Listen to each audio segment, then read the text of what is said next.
शरीर का बैलेंस बनता है दोनों पंखों से, और फिर उड़ने की गति भी दोनों पंखों से आती है। वस्तु सामान्य और विशेष से तन्मय है, अर्थात द्रव्य पर्याय से युक्त है।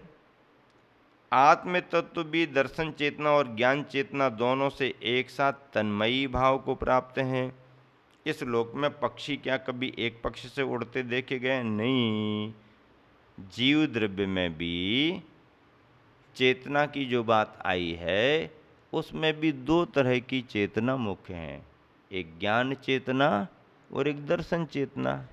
इसको उपयोग कहते हैं। उपयोग में क्या आता है? उपयोग में चेतना आती है। ज्ञानोपयोग, दर्शनोपयोग, ज्ञानोपयोग, दर्शनोपयोग, ज्ञानोपयोग, दर्शनोपयोग। तो ये ज्ञानोपयोग और दर्शनोपयोग चेतना कहलाते हैं, और जीव का मुख्य लक्षण चेतना है।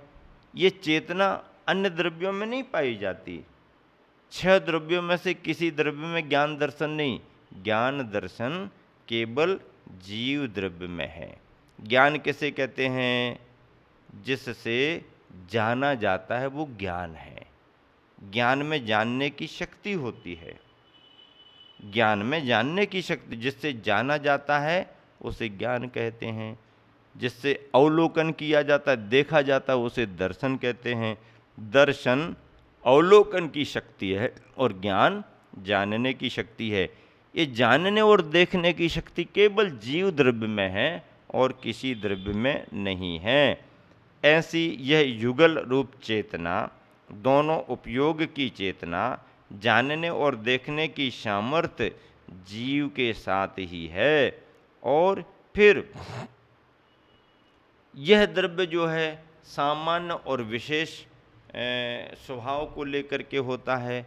द्रव्य का सामान्य कथन अलग होता है, द्रव्य का विशेष कथन अलग होता है। विशेषों में उसकी अवस्थाएं पर्याय आती हैं। इस तरह से वस्तु सामान्य और विशेषात्मक है। वस्तु में, जीव द्रव्य में ज्ञान दर्शन चेतना पाई जाती है। और उदाहरण के तौर पर बात स्पष्ट भी है, पक्षी जब भी आसमान में उड़ेगा तो उसे उड़ने के लिए दोनों पंखों की जरूरत पड़ती है। एक पंख से काम नहीं चलता। और इसी उदाहरण को लेकर के गुरुवर आचार्य श्री ने मध्य प्रदेश की राजधानी भोपाल में हबीबगंज में जब चातुर्मास किया था सन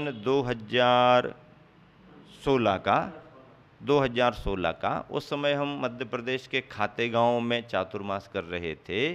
तो विधानसभा में मुख्यमंत्री शिवराज सिंह चौहान के विशेष निवेदन पर, विधानसभा के स्पीकर के विशेष निवेदन पर और उनके सभी मंत्रीगणों के विशेष निवेदन पर शिवराज जी के बारे में क्या कहें?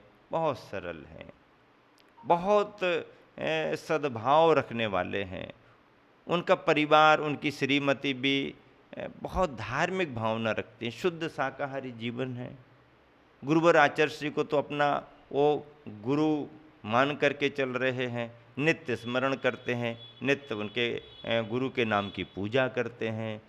ऐसे शिवराज सिंह चौहान ने उस चतुर्मास में बहुत बड़ी भूमिका निभाई, बहुत बड़ी भूमिका निभाई।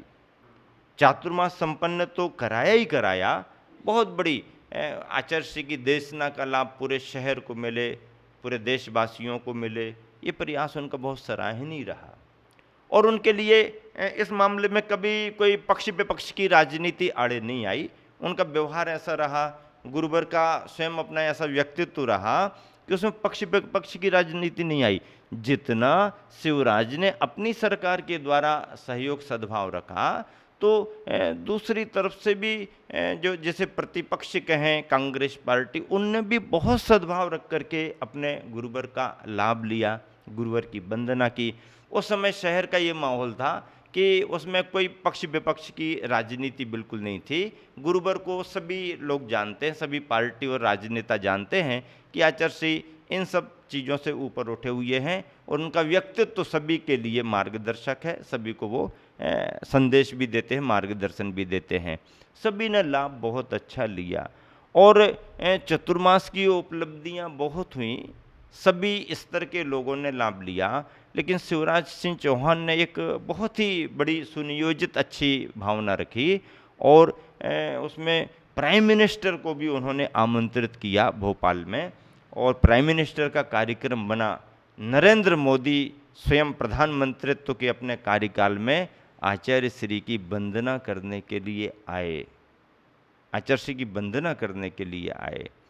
और स्वयं मतलब नरेंद्र मोदी अपने आप में राजनीतिक क्षेत्र में तो है ही, पर धार्मिक और आध्यात्मिक क्षेत्र में भी उनकी गति है। स्वयं उन्होंने अपना साधना का एक बहुत लंबा सफ़र तय किया है और आज भी वो उसी अपने स्वभाव को महत्व देते हैं। बाहर की जवाबदारियां, जिम्मेदारियां राष्ट्र सेवा के नाम पर तो सभी करते हैं, वो भी कर रहे हैं, पर अंदर से उन्होंने भी अपना कुछ एक लक्ष्य बनाया है।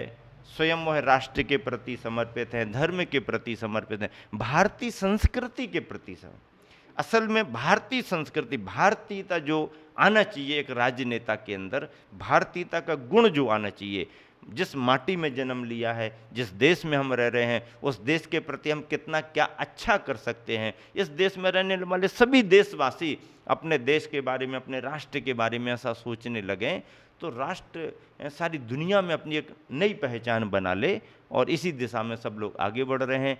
आचार्य श्री ने भी उनके आने पर, रक्षा मंत्री मनोहर पर्रिकर भी जब उनके साथ आए, शिवराज सिंह चौहान स्वयं साथ में थे, तो उनके उस समय की फोटो देखो, उनके भाव देखो कैसे बिल्कुल विनम्रता के भाव, भक्ति के भाव प्रकट हो रहे थे।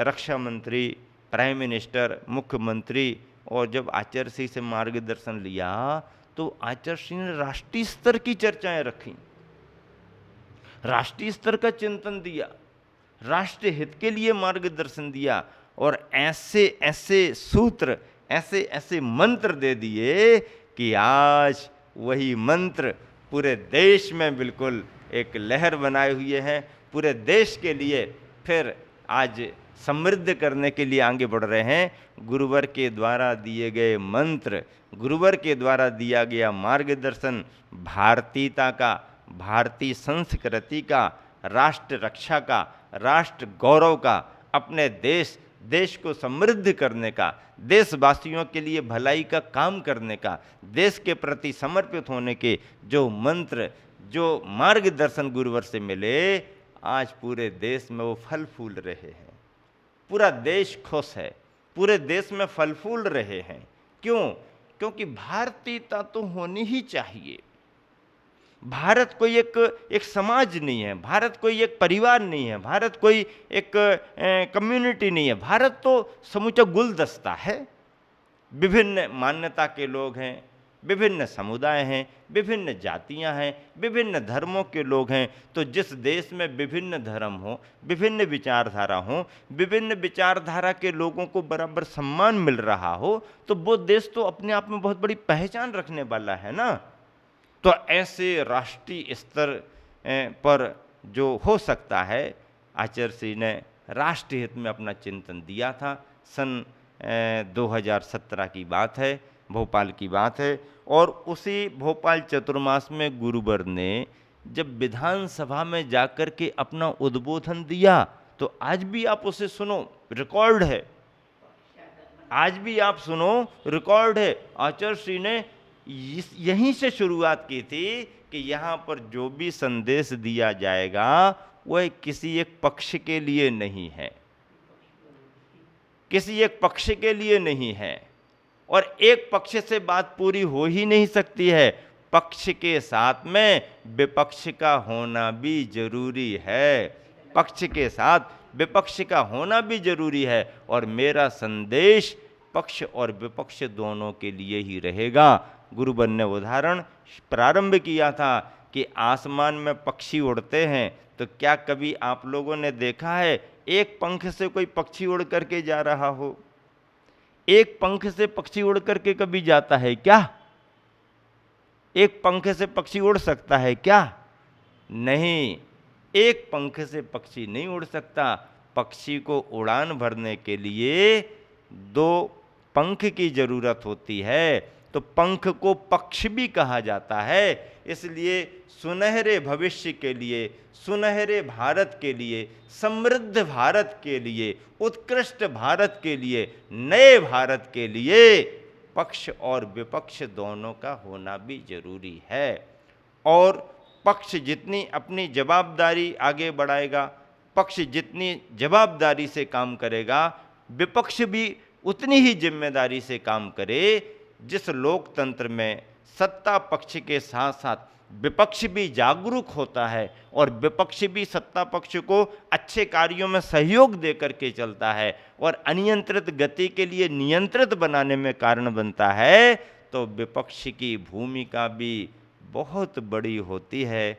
और ऐसे लोकतांत्रिक भारत को सत्ता पक्ष के साथ साथ एक मजबूत, एक आदर्श विपक्ष भी मिलना चाहिए। और आदर्श विपक्ष की यदि भूमिका बनती है तो मैं समझता हूँ गुरुवर आचार्य श्री की छत्र छाया में, आचार्य श्री के भावानुरूप यह भारत नए भारत का रूप लेगा, नए नए नए नए भारत का रूप लेगा और लेना भी चाहिए।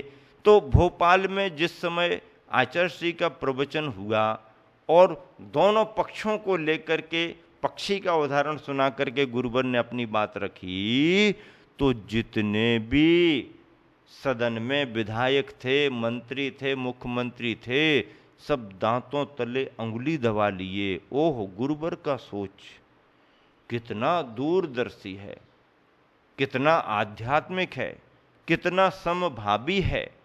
एक ऐसा संत उनकी नज़र में आया जो संत राजनीति से ऊपर उठ करके भी राजनेताओं को स्वस्थ मार्गदर्शन दे रहा है, स्वस्थ मार्गदर्शन दे रहा है। सब लोग बहुत प्रसन्न हुए, बहुत खुश हुए। पूरे शहर में, पूरे प्रदेश में, पूरे देश में चर्चा चली। ऐसे गुरुवर आचार्य श्री अपने ग्रंथों में ऐसे ही ऐसे सूत्र और ऐसे ही ऐसे संदेश निरंतर पिरोते रहते हैं, भरते रहते हैं। गुरुवर आचार्य श्री ने पद्यानुवाद में क्या लिखा है सुनिएगा, ध्यान से सुनिएगा। सुन तो रहे हो ना? अच्छा तो लग रहा कि नहीं लग रहा? अच्छा लग रहा ना? सब लोग ध्यान से सुनो। गुरुवर आचार्य श्री ने क्या लिखा? विशेष असामान्य गुणों से सहित वस्तु है शाश्वत है। विशेष असामान्य गुणों से सहित वस्तु है शाश्वत है। प्रभु के दोनों उपयोगों में एक साथ जो भास्वत है। फैला फैला कर पंखों को, फैला कैसे? फैला फैला कर पंखों को पंछी नभ में उड़ता ओ देखो, फैला फैला कर पंखों को पंछी नभ में उड़ता ओ। किंतु कभी ना दिखा किसी को, किंतु कभी ना दिखा किसी को एक पंख से उड़ता हो, एक पंख से उड़ता हो। एक पंख से कोई पक्षी उड़ नहीं सकता। पक्षी का पंख खराब हो जाए, डैमेज हो जाए, झाड़ियों में उलझ जाए, पंख में कोई बीमारी लग जाए, पंख गिर जाए, टूट जाए, तो पक्षी का जीवन फिर निस्सहाय हो जाता है। थोड़ा बहुत यहाँ वहाँ, थोड़ा बहुत यहाँ वहाँ चल लेगा, उड़ने की कोशिश करेगा, फिर गिर जाएगा। अभी आपको बात बताते हैं, हम लोग सर्दी के समय में बड़ौदिया में रुके हुए थे, उसके पहले कलिंजरा में रुके हुए थे, इसी वर्ष की बात है। तो जिस तरफ हम हाईवे के किनारे पर जंगल जाते थे, ठंड का समय था, तो सुबह सुबह उस जगह पर जब हमने देखा तो थोड़ी दूर एक उल्लू दिखाई दिया। उल्लू को अपन समझ लेते हैं। तो मुझे लगा कि ये कहाँ से यहाँ आ गया होगा, शायद कुछ परेशानी होगी, क्योंकि उल्लू ऐसा सामान्य रूप से बैठा हुआ नहीं दिखता है पेड़ पर या कहीं थोड़े से सुरक्षित स्थान पर बैठता है, दिन में उसको दिखता नहीं है। दिन में दिखता नहीं, सड़क पर आ जाए या सामान्य रास्ते में आ जाए तो पक्षी उसे दूसरे कुत्ते वगैरह परेशान कर सकते हैं। उसको दिन में दिखाई नहीं देता तो छिप करके बैठता है दिन में, रात में उसको दिखता है, रात में सब दिखता, बराबर दिखता है।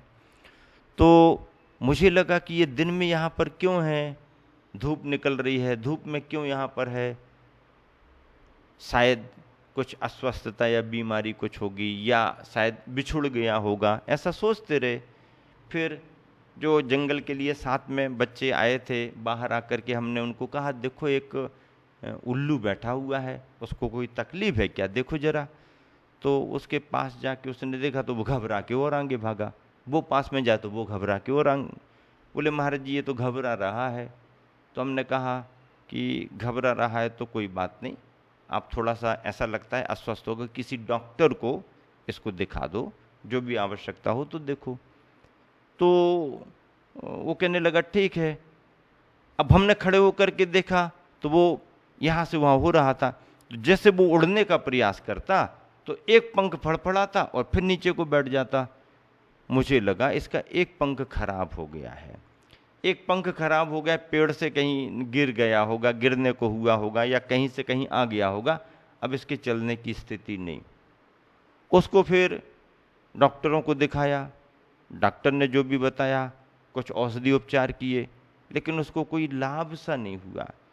जब मंदिर के पास में वहाँ के कार्यकर्ताओं ने दया भाव से एक पिंजरा जैसा बना के रखा, कोई घायल पक्षी वगैरह या छोटे जानवर कोई मिल जाएं तो घायल को लाते, खाना पानी करते, ये करते वो करते, सुरक्षित रखते, दवाई वगैरह लगाते देते, एक क्रम जीव दया प्रेमियों का वहाँ पर था। पूरी रात निकल गई, पानी रखा, कुछ खाने को रखा, ज्यों का त्यों रखा रहा। दिन में रखा, दिन पूरा निकल गया, उसने कुछ खाया ही पिया नहीं। अरे भैया, बच्चों ने आके कहा महाराज जी वो तो कुछ खा पी नहीं रहा है, यूं ही बैठा है, डरा डरा सा दिख रहा है। तो हमने कहा भैया देखो एक आध दिन और डॉक्टर से पूछो, कुछ उपचार कराओ, जीवन उसका बच जाए, सुरक्षित रहे, अच्छी बात है।